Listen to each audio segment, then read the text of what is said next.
Can you think of a single benefit that has come out of this war on drugs? No, I personally can't. Again, from the law enforcement perspective, you could say that by having marijuana remain a illegal substance, now you open the door for investigations that lead to more serious crimes or more serious offenders. But I don't think that reward. I think the drawbacks definitely outweigh the benefits of that. But that's oftentimes in New York City, for example, that was the argument against decriminalizing marijuana, is that a lot of these people who maybe just have a small amount of marijuana on them, once you get them in the database and run their prints, then you realize that maybe they're tied to some more serious crimes. And you put them on probation for low-level marijuana offenses, and now you can monitor them and make sure that they're not involved in other activity, or stay on top of that when they do get involved in other activity. I think it's a BS argument for the most part, because you're taking away. There's a lot of different ways you could take away people's liberties in order to better protect society, and that doesn't mean it's the right thing to do. Yeah. Personally, I don't believe that there should be any schedule of narcotics or drugs. I believe there should be a fully regulated and legalized market to where people that want to consume certain drugs have access to those drugs, and they know what they're getting. It's a regulated system. Many of the people that are dying from heroin overdoses is because they're not getting good heroin, and they don't know what they're getting.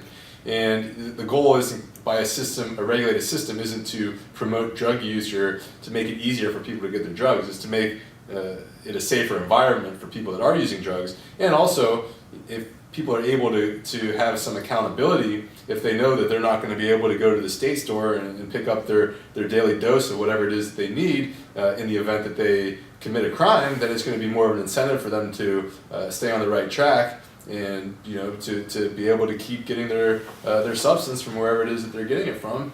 And I think with a regulated market will come more education for the drawbacks, and rather than sending someone who gets an offense, a drug-related offense, instead of sending them to jail, we could be sending them to rehab and actually helping them, as opposed to sending them to the prison system, which is essentially a revolving door, and drug addicts are going in, they're coming out, they're not getting treatment. And in most prisons and jails, they can get drugs just as easily on the inside as they could on the outside. So we're not doing anything to help addiction.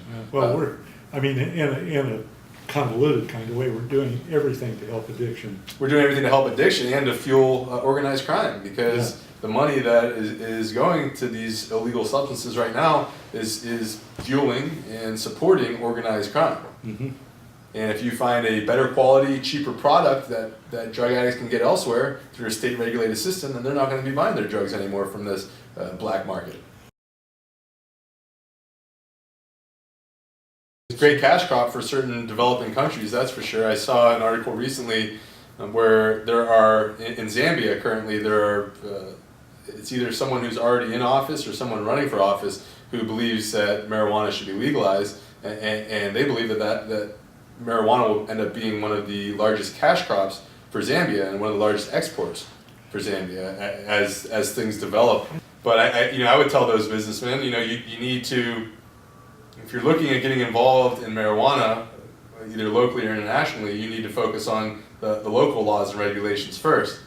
And especially in Korea, with the current penalties in place, I think that there's something that needs to happen, especially in South Korea, something that needs to happen to change the laws and to open up the eyes of the government and people in the community who don't support marijuana as to the benefits of a legal market, the benefits of medical marijuana. And once you start having some of that change on a local level, then you can start looking internationally. But a group of businessmen, they want to get involved in international marijuana.